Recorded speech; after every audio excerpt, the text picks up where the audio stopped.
Hello. Hi, C. Okay. I'm all right. Are you? I'm all right. Good. I'm good. So this is the second episode of Providers.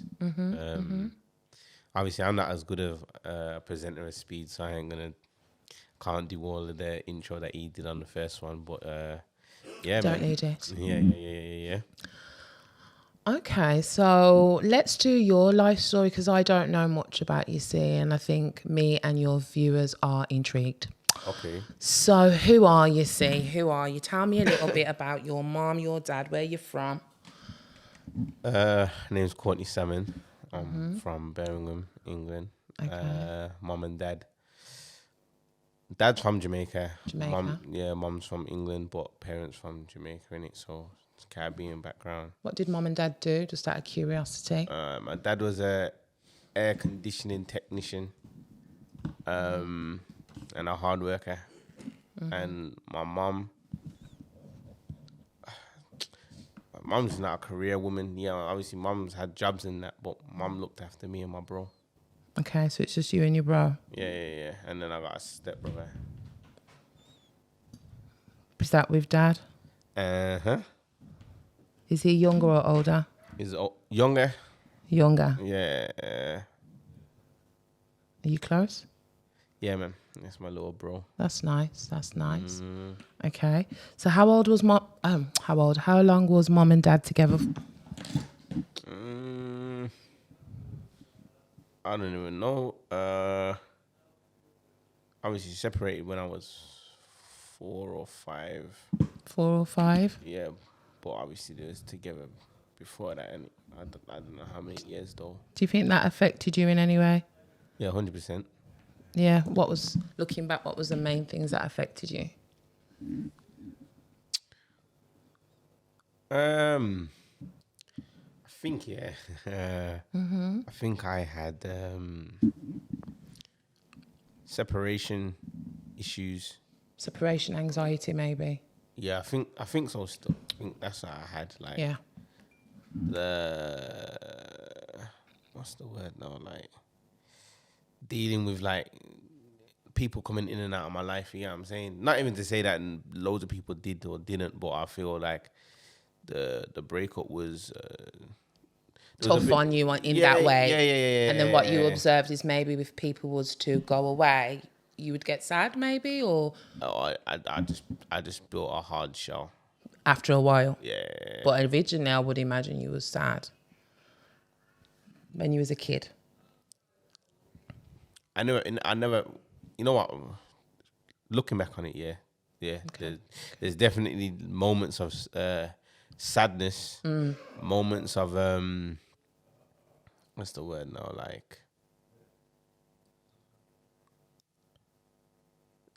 I don't like loneliness, but I don't want to say lonely as if to say I'm just on my own, because it's never that. You get what I'm saying? No, but you're spot on. Yeah, Yeah, I get it. Yeah. Like feelings of loneliness, feelings of just like uncertainty. You know what I'm saying?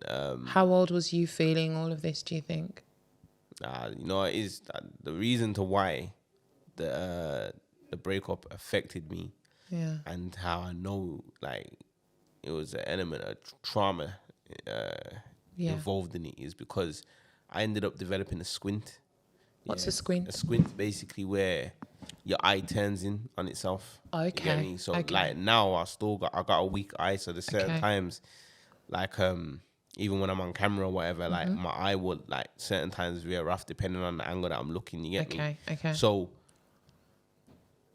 the squint was developed due to the stress that was caused via the separation. And obviously that's, you know, something mentally ending up physically affecting you. You get me? Because like I can see physically now your eyes changing. All right, that is a beautiful example. I love that. We're going to come back to that later. Cool. Touching my heart already. That is major. Look what you've just said. Something mentally. So what we think, which is you felt sad because of what was going on. So you would think about that. Yeah. But then because maybe that was over maybe a period of time, that's going to now affect you physically. I hear you. Yeah. I hear you. Okay. So mum and dad split up. Who was your support then at those times when they split up? Was mum still present? Both of them still present, you know what I'm saying? So Yeah. it's not like there's not a support system. My dad's there, my mum's there, my bro's there, family's still there. But it's a case of like, you can feel the loss, the sadness. yeah, I can just like, you see me, I'm like, the family dynamic being together is when I was happy, you get me? So me just wanting that back, and then I would say my parents bringing other people into their lives is then that's where I would say the difficulties for me began around, like, you get me? Again, can you put any context in regards to age? So when did... I'm still young, like, probably about 7. 7. So I'm going to fast forward a little bit, but I've done counselling. So when I think I was about 9, I had to go anger management. Okay. Anger was How did you find that at 9? I'm always intrigued. Obviously, didn't really know what was going on, but I just know that I was brought to anger management. You get me? Yeah. And I don't really know what to make of it, in all honesty. But I just know that I was brought counselling for anger management. I was young. He was young. What I can say is if my environment, school that I went to, basically, like, if I was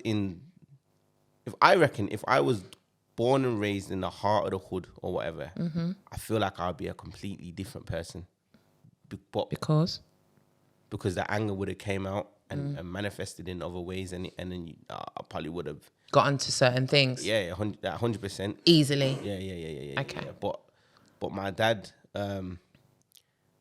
spotted it. Nah, it's not even that he spotted it. My dad was a man that valued education. He's a proud man. Okay. And see, with him, there's an element of like classism.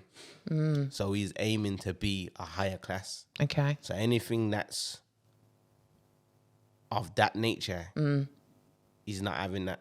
So he's always on your case. That is on me and my brother's case from the get-go. Just because me and mum splitting up, your education ain't getting affected. And so he's done everything he could to make sure that we went to the best schools. When I say the best schools, like, not in terms of like private, nothing like that, but he was just there on it. On it, and he kept us away from certain things. And gotta respect that. Gotta love that. And obviously, as a Jamaican man as well, from Jamaica. Yeah. Love that. Yeah. Okay. But I'm not saying it as if to say like we didn't live in, like, we lived in like posh areas or anything. We didn't, like, we lived in just working class areas. You get what I'm saying? But I just know at that time, me having to go anger management and just how I kind of felt inside and how I was acting, and it just would have manifested in other ways. You get me? But it wasn't able to, because there was support there, clearly, and provisions put in place and whatever. Wow. Yes. But what I will say is me going through all of that. It made me become very aware and in control of my emotions and in control of everything, to the point where, like, now I could still say that that's affected me in a sense of I'm a control freak, and I'm aware of everything.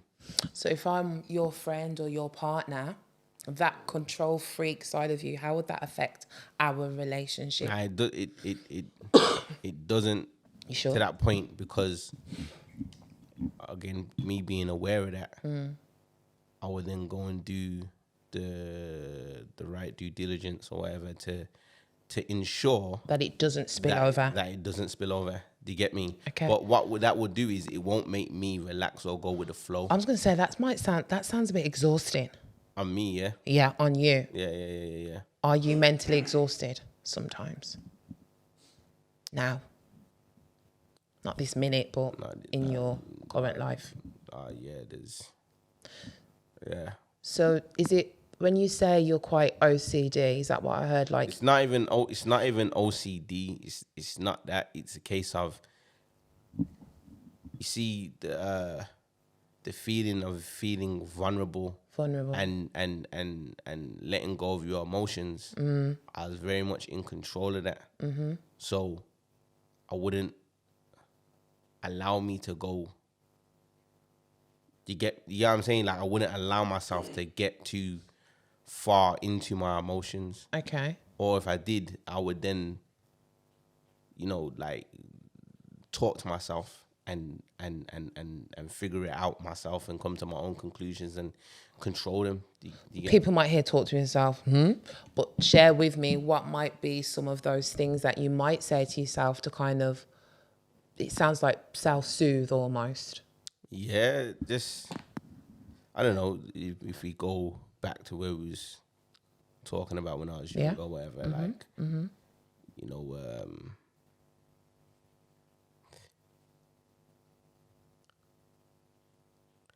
the feeling of not I'm not even trying to sound like this is some pity show, because it's not. It's definitely like that. No, you're not. But like,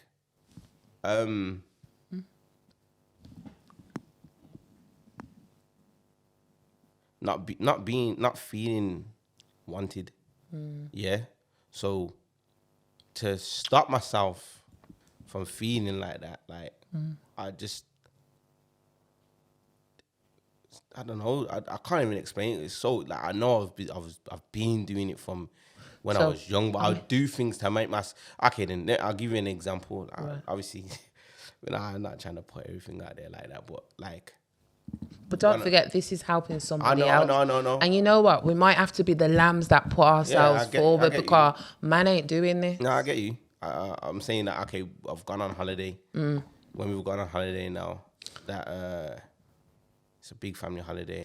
And like, I've stated, like, which bed I'm sleeping in, boom, like, and it's something as small or as trivial as that. But when you're young, those things matter, innit? It does. I've come back and I'm not in the bed that I've said that I'm going to be in, but the bed that they've put me in now, clearly the hotel ain't clean it and it smell like piss and like, so it's just like, those things would infuriate me, and like, I just remember just crying and getting mad. And then the whole holiday, I didn't spend it in the same hotel room as my dad, and you get what I'm saying? And it's those kind of things that just made me just go cold. So I remember my dad, he would always say, how come you don't smile no more? How come you don't get me? But I just didn't smile because I didn't. Can I just stop you there for a second? What do you think you needed in that moment from your dad? For him to feel like he's riding for me. But what I'm trying to get at, because I have a son and he's 11, and what you're saying, I can relate that, because he's quite fixed. If something, it's not the same as you, but like what you said, it's something trivial. So if I say we're doing X and it doesn't happen, he'll get so angry. The day, everything we've done is done. The whole day is dark, yeah? So for me, this is key to all little boys who are 7 and 10. When they're angry, what is it that you need? Help moms to help the son. Because as a mom, I don't know how to help my son. All I can do is my therapy, but I'm too close because I'm his mom. So when you're angry, all I'm saying is, in that moment, even though you're saying it's a minor, it was a trivial thing, it's not, because it was other things perhaps that led up to that point as well. It's a whole bigger thing, do you know what I mean? And like you're saying, you still got to address it. But what is it that could have made it better? What? Because you would have known what you needed. Only you. Oh, just to feel like I've been put first in it, and saying, So nah, what- nah, so- that's his bed. He's sleeping in there. But the bed was pissy. That's not, but I'm saying the bed that I said that I'm gonna stay in. So he allowed, say, other people. All right, then that's what I'm Yeah. saying. So you needed the backative Yeah, so you saw I'm feeling secondary, and there's a load of different angles that's already going on to make you feel. There's loads of other examples of that happening throughout my childhood that made me feel that way, which then in turn. Maybe that one you just exploded. Nah, there was loads. Loads. I just ended up just going cold. You know what I'm saying? Okay. And like I said, I remember my dad saying, "How come you don't smile no more?" And this is what women was about. Yeah. I was about 16. And then, you know, so Have like, you smiled since? yeah, I smile. I'm good now. You good? What made it good? My dad dying. Oh. Not because he died, but because, you see, for me, yeah, I feel like death is powerful. And death shouldn't be looked at as a negative. It should be looked at as a positive in a sense of it. That person's lived. That person passing allows you to become who you need to become. You can't become the man you're gonna be if you're still underneath the shadow of the person, if they're still here. And that's not to say they can't exist, but when they do go, Okay. you're on your own now. Okay. And yeah. It's all you now. Yeah. Do you get what I'm saying? Totally. So there's a certain strength and there's a certain level of closure that I got from that happening. And obviously there's due to conversations that we had before he went. Okay. Okay. And obviously, again, I could still say that there's an element of coldness. There was an element of coldness, but I started to peel back the layers and just work at it. You know what I'm saying? And begin to kind of understand yourself a little bit more. Yeah. Understand myself more, and you know, you gotta learn how to forgive. You gotta learn how to. You gotta learn what you want, because I think we're kind of told we have to do a lot of stuff from the ages of like say 0 to 15. You know, when we're told, we're molded, and there comes a point you have to say, well, do I even like this colour? Is this what I want to eat today? Yeah. Do you know what I mean? And learn who you actually are, because when you're a kid, it's circumstantial. You don't have any power, really. You're told when to go to bed, what to do, and their lives affect us. And I think sometimes even when we're talking in this forum, it's not to say your mum or dad is bad. It's just circumstances, and we all go through it. We can't pick our parents. Yeah. Do you get what I mean? And I think it's not about blaming. If we're on this show and we talk about our parents or our loved ones or friends, it's not about blaming them. It's actually, that's what's happened, and this is what I've experienced. That's your truth. Whether they were right or wrong or you was right, I'm not about that. It's about your truth and just speaking. Well, because of that thing, that's how it impacted me and made me feel like cold or dead or whatever. And you know it is. We're gonna go back to what I was saying. So let's say from when 7. Yeah, so I developed a squint, and I've gone cockeyed now. So obviously, me seeing that these things had a physical effect on me or whatever, it's just what am I saying? Like,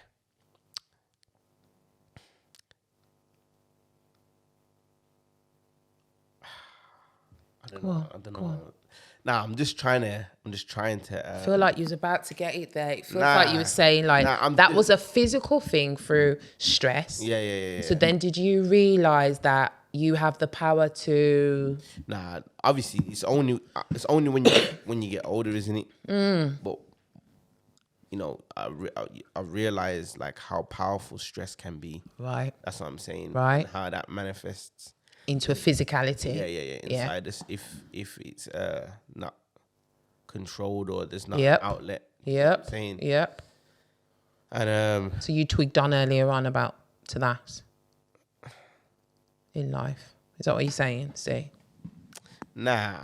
I'm basically trying to say like how those early things, how they affected me, and then just it's how when I've got older, I've realized what they did, how they happened or whatever, and then it's just me reflecting back on it and understanding. Do you get what I mean? Yeah. Absolutely. So what I'm hearing you say, as you've got older, with hindsight and just time and reflection, you've kind of gone back and looked at your life journey, and you're making sense of certain things now because you've got that adult understanding, which means you can forgive, you can love, you can all of that, basically, set yourself free almost. Yeah, and make yourself a well-rounded person. Yeah. You get me? So I feel like one of my strengths is obviously I'm not trying to big myself up. Big up yourself, man. But no, just Come on. just being well-rounded in it and being like understanding the situations. I very rarely hold grudges towards people. I'm always willing to have open conversations with people, or like willing to hear why someone's made a mistake. Like I don't hold people accountable like that, if that makes sense. You see what it is? I don't hold people accountable because I don't like being let down. Do you get what I'm saying? Okay. So there's a method there. So you don't hold people accountable because you don't want to be let down. So it feels like you've got no expectations. yeah, I try to have no expectations. So there's no disappointment. So there's no disappointment, and if you do disappoint me, I can still understand why you've done what you've done. I love that, because that's actually what I kind of give to people. Yeah, I check people's expectations, because Yeah. people have off expectations and they haven't shared it with the other person. Yeah. And that can cause so much conflict. Yeah. So you come into that realization, do you think you've not had much drama in your life and you get on with people most of the time? Most of the time, yeah. Yeah. I don't really do the drama thing, but I know it stems from that. The expectation. That's what I'm saying. Like, Stems from the expectation of my parents and, Okay. and that feeling of, feeling a bit lost or lonely. at times. Yeah. That's where it comes from. Okay. That's exactly where it comes from. Okay. So how old are you at the moment? 35. No, 34. 34. Have you got kids? Yeah, I got 2. Boy or girl? Both. How old? 6 and 5 months. Okay. So how are you feeling about your kids? How are you as a dad? Are you a bit like your dad? 100%. Education, Yeah, the best. I'm like my pops, and Okay. obviously, 'cause I know what he was to me. Yeah, and again, like him dying, it affected me, but it empowered me in it. So I just live knowing that I gotta do better than him, because he's set that. Yeah. Set that level. He set that expectation. Like, you gotta do better than me. You get me? And I don't see that as a negative. No. And I don't see that as something that's over consuming. I see it more as a motivational thing. In it. Love that. So all of the areas where I see his downfalls, where I feel like he could have done better with me. Like, give me an example. Give me 2. What was dad lacking? Well, obviously, never lacking in, he's lacking in listening. When I say listening, Truly listening. no, like it's his way, like he knows best, and Yeah. like, as an old Jamaican man, that he's gonna think he knows. But sometimes, what did you need? To just listen to what I'm saying. Give me an example, so our audience can have an example of what true listening is as a parent. It's gonna be something so stupid, yeah. But there was nothing stupid here. There was a time where I asked my dad to make me a ramp for my skateboard, and I had gone and done the research on how you go about doing it, and I told him what he needed to do in order to do it, and he didn't want to listen, and he was saying, no, you do it like this. Yeah. All right, cool. So we've made it your way. Yeah. And probably about a week after or so, it's broke. Okay. And then I said to him, look, I told you. Yeah. Listen, Dad. Yeah, You didn't listen to me. And his response was, there was no response. It's just, you get what I'm saying? So what do we tell parents? Because we do think you're a parent, right? You think you know best. But have you tweaked that a little bit with your kids? No, we know best. We think we do. Based off experience. Yeah. To certain things. Right. But then at the same time, I don't ever look at it like, my kid's just a kid. He can educate me. Oh, I love that. Absolutely. Because of the innocence, and because of the the inquisitiveness of a child. Yeah, there's certain things that they're gonna pay attention to that you as an adult won't have the capacity to pay attention to. Okay. So me as a parent now, I try my hardest to always listen to what my son's saying and to not just take it as, oh, he's just a kid. Like, actually listen to what he's saying. Give me an example, say, I love an example. Tell me how you've listened to your son. I can tell you an example of how I didn't listen, and then when I've realized, look, this is why I have to listen. Beautiful. What was it? I can't say it word for word. I can't remember, but it was something like where he was trying to explain something to me, and I was saying, no, that's not how it goes. You're just a kid, whatever.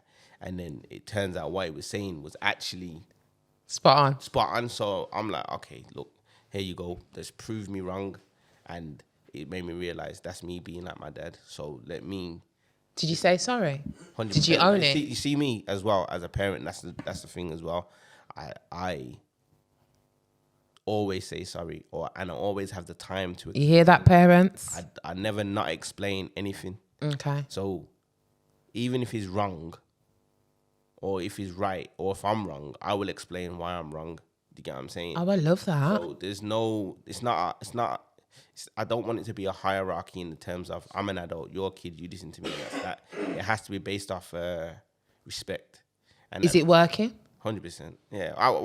I would say so. Okay. You might have a different answer, but I would say so. Well, let's see. In a couple of years, we'll have him here. Yeah. I remember. See, all right? Okay, that's beautiful. I think that's really important, you know. I think parents need... Because I think our parents copy their parents. Yeah. Do you know what I mean? And sometimes I hear my mum and she sounds a bit like grandma. Yeah. Like... What I say goes. Well, it's the same. You know, respect me. It's the same thing as what you were saying to Speedy in the first episode. Yeah. About the stigma around therapy and the stigma around mental health and stuff like that. Like, I feel like coming from where we come from, it's a thing that's looked down upon because, like, it's a very masculine and testosterone environment that we come from, even from a woman's perspective. And we can be, a woman is in a single household. Yeah, they have to then be the men. Ramp up a little bit. So there's no time for weakness. There's no time to be. I got 2 boys. I'm beast mode at home. So straight. So I think like it's true. The whole idea of, you know, listening to your kids and truly taking in what they say and not just taking it with a pinch of salt, it kind of stems from the same thing as how we would see mental health as a stigmatized subject. You get what I'm saying? And 100%. we just need to be more open-minded. To these things. And I think probably if we're talking about mental health and the stigma, it's probably thinking we're going to go somewhere and not see someone that can identify with what we've gone through. Like, look how you've spoken about your upbringing. Maybe other people might not be able to understand it or say the right things at the right time. Maybe. Yeah. You know what? I do want to go back to one thing. Like, I've mentioned this in other places, but obviously I'm on this platform, so I might as well do it now. But going back to what I said about me having to go anger management, and if I was brought up in a different environment, I'll probably be a different character. What I would say as well is that in my adolescent ages, I had an identity crisis in the sense of like, I'm the only I was the only full black boy in my year at school. Okay. So like, so that causes you to question certain things and have an understanding. Once again, as I said, I'm not raised around certain things. They're around, but I'm not 100% privy to them because. Can we say on here what those certain things are? Are we trying to be politically correct? I don't, because I'm not even trying to make it out like I was around like bare madness. I wasn't, but I was raised on a council estate. Okay. So there's things that I see, things are going on. Okay. But what I'm saying is the whole, like, I'll give you an example then to break this down. I get to college, so I'm fresh out of school. Remember, I've gone to school in Sutton. Yeah. Yeah. So through the crucial age, the ages for a boy, you know, like between ages like 12 to 15, generally is where they kind of get caught up in the roads, and they get caught up in loads of different types of whatever. That's not my reality as a young teenager. It's not my reality at all. So I have no idea about the politics. I have no idea about the language, or I just don't. Social norms and stuff. Yeah. I'm just, to me, that's just all new world. And so I get to college. Yeah. And I'm standing at the bus stop, and there's a girl that I know her. I just met her from college, and it's fresh. So then she says to me, "Oh, where are you from? You from B23, B6?" Referring to areas in postcodes. Nobody in Sutton's ever referred to an area in a postcode. Okay. It doesn't happen. Right. So obviously I know my address, so I know you're obviously talking about my area. So I say obviously B23. Yeah. And then that's when I realized, okay, like I can see the cultural differences in the sense of just the lingo and language. And it's not that I'm not seeing these things when I'm younger. I'm just not engaged with it. Okay. And as I said, my dad was very much on mine and my brother's shoulders. So there's no room for any of that to even, you get even to the point, like, if I'm coming home from school, he's ringing me like every hour to make sure I'm not outside. Okay. That didn't mess up. And then it just got to the point where it's like, sorry. Bartender, can I get a little shot of rum, please? Yeah, and then like it's to the point where he would send me to his partner's house after school just to make sure that he can ensure that I'm not at home on my own. By yourself. Because my mum, she's at work. I love that. You get me? And so there was no room for any of that to happen. But what I will say is, as I said, I'm the only black boy in my year. Did that affect you? It starts. I think you said a bit of identity crisis. I think you said it starts to affect you. It starts to affect you because you just realize there's once again cultural differences. So, thank you. So people don't, people in my year or whatever might not understand certain things I have to do. For example, after PE, I cream my skin. We have to cream our skin. Yeah. No, that's what women do. No, that's what black people do. Like, it's not what women is that what they would say to you? Yeah. Or so Tom's like, that's what girls do. That's what my mum does. Oh, that's what my mum does. Or so how does that make you feel, that statement at that time, do you think? Was you not bothered? It didn't bother me that much. Okay. It didn't bother me because I'm still a person that's sure of myself in it. So it didn't bother me that much. But I'm saying I think the crisis started to come in where you realize you're not the same as the people that look like you, though. So I know that I'm not the same as them. So that doesn't matter because I visually can see that. Yeah. But then you start to realize, there's a difference. There's a difference. Do you get what I'm saying? So I had to quickly educate myself on that difference in order to get through. Yeah, and just understand my position literally in society, really. Like, what was your position at 14, 15 in school? I couldn't not be popular because I'm the only black boy. So you can't not know me, and it's impossible for you not to. So you was popular? Not when I say popular. You was known. Yeah, everyone. You can't not know me because you're the only black kid. The only full black boy. I'm not saying that there's not other black kids. There's like 5 other black girls, and then there was 2 other biracials. You get what I'm saying? So, and I'm not even trying to lessen their blackness. That's not what I'm doing. But I'm just saying, from a visual standpoint, I'm the only male like me in the year. Do you get what I'm saying? Okay. And then I can't remember what was the question that you just said. There was something that you just said. Basically, like, how did that affect you? How did it affect me? Yeah, so like I said, it's like me being different to them, that's cool. Yeah. Because I already know that. Yeah. It's when you start mixing with your friends that I grew up with when we was younger, but I've moved away because my mum and dad's broke up, whatever. Yeah. Start flexing with you like again. The man them from the ends. I don't know. Yeah. From B23. Yeah. Okay. Like I said, I'm just not trying to. You get, but yeah. Okay. With the people that I grew up with. Okay. And then you start realizing, man, I'm saying, you don't say that word. We don't use those words. So they had to kind of street coax you, like, yo. To a degree. We don't do that. Yeah. To a degree. Okay. And yeah, it just makes you just. So it's similar to kind of what I was saying about when I went to Belgium. Mm-hmm.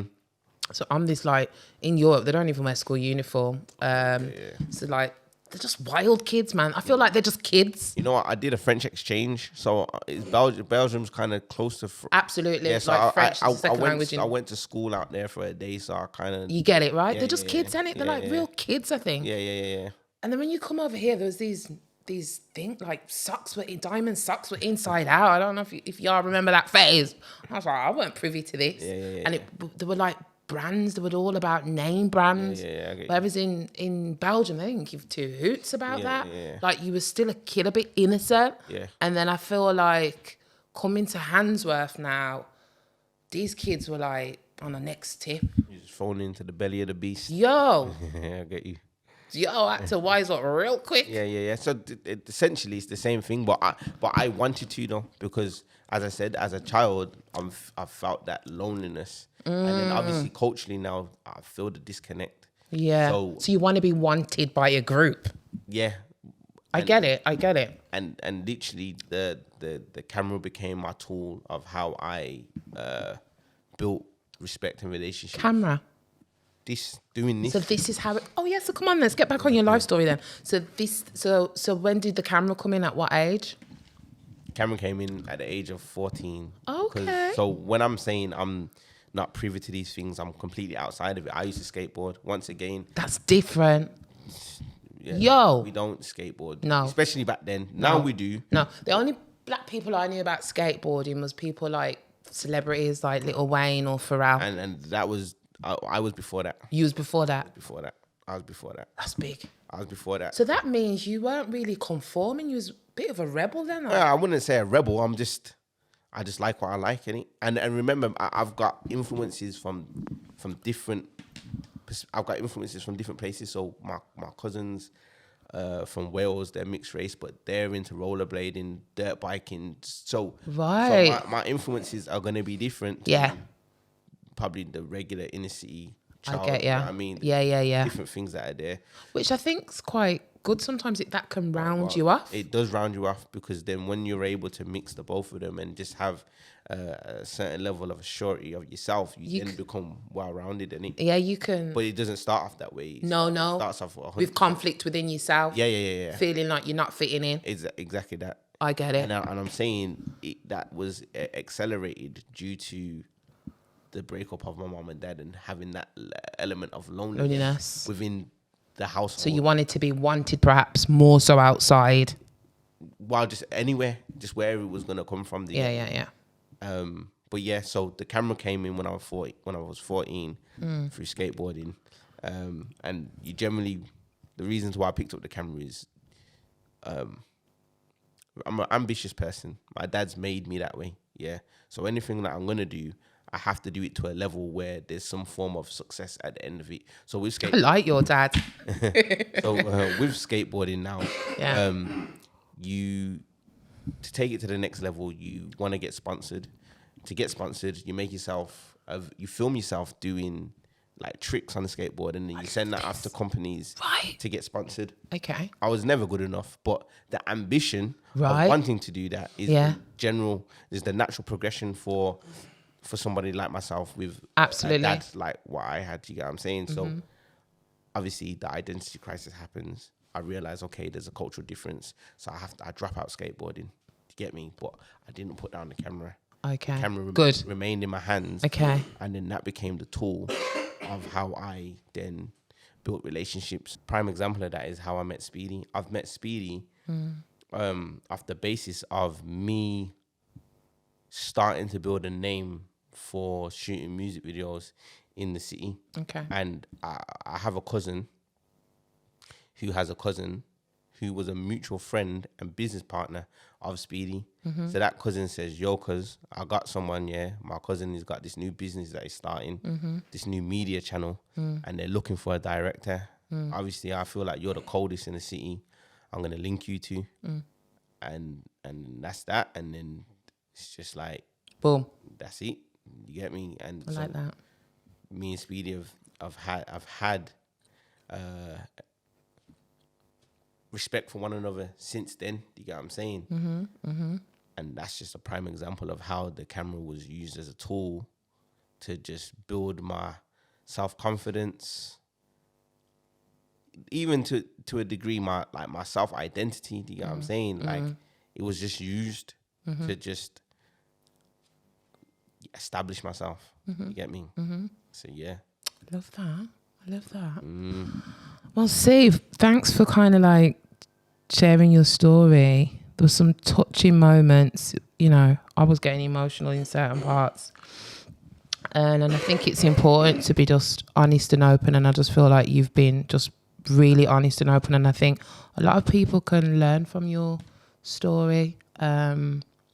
Especially when you spoke about the power, for me, the power of what you think and how that can affect you physically. I think that's what I've definitely taken from you today. Do you think there's anything else that you want to share about you that the viewers need to know or could learn from or were missing about you? I just have to watch the next episode, I think. The next episode. Get it from there, because Part 2. There's way more to say. I think what I'll do is I'll touch on something and then we'll pick it up in the next episode. But what I will say is, like, obviously there's power in death. For me, that's how I see it. There's power in it, But at the same time, it's definitely affected me in a mental way though as well, because I don't have a fear of dying, but I have a fear of ill health. Mental health? Nah, just physical health, cancer. So my dad died from cancer in it, so that's now made me hypersensitive to just anything health related. Do you get what I'm saying? And that in itself had its own mental stresses and barriers that I'm still dealing with till this day, which right now I've made a conscious effort to seek further help. I was going to say, you might need to come and see me, you know? Yeah, seek. Have some further sessions, Speedy. Right, we get on a deeper level, off camera. Yeah, real talk. Like, honestly. I was saying that, like, my friends drink up the other day, like, it's something I'm going to do just because, as I already know, thoughts definitely can manifest themselves. And if I'm continuously thinking a certain way, and just not in the right state of mind about things, or just too cautious, that can manifest itself into something, and I need to get that sorted. And you already don't know, if you're stressed, it can manifest into physical, and that's what I teach people, that whatever you think affects how you feel. And if we're on a state of fight or flight, which means we think there's a bear coming at us, we're going to go into fight or flight, which means we produce a chemical called cortisol. And if we produce too much cortisol, we are prone to high blood pressure, heart attacks, diabetes, cancers, irritable bowel, and all those lovely symptoms. So what you're saying is spot on. And what I will say to you is, you're not your dad. Oh no, I know that 100%. You're not your dad, and it's really identified. He's lived his life, and you don't know what his stresses were or what's contributed to that. But having that awareness of, okay, I could be more susceptible to cancer. We got to eliminate any form of stress. So for me, it's looking at the way that you think. So to me, the way that you think sounds It's tiring, exhausting. Yeah. At times, probably not all the time. Yeah. But sometimes, but there's a strength in that. So maybe you're methodical at things, a deep thinker. You think of all different angles. Yeah, but There's pros to that way of thinking, and negative. and there's the limitation. Yeah. We've got to change our vocabulary. Okay. Negative limitations. I like that. You know what I mean? We've got to be careful of the words that we speak, because we can, put spells on ourselves, and that's also really important that we overstand that. Do you know what I mean? And be really. Don't put yourself down. I think there's a couple of things that you said, and I think you're an honest person, but give yourself flowers when due. And we all have our limitations, and that's fine as long as we have the awareness and we're just trying to do something about it every day. And you sound like an amazing father. Trying to, so that should lift your spirits up, and hope that you stay focused. But come and see me, or we do a part 2. It's up to you. We do both, man. We do both. Okay. Well, cool. Lovely. Thank you for sharing, C. No worries, man. All right. Bye. Bye.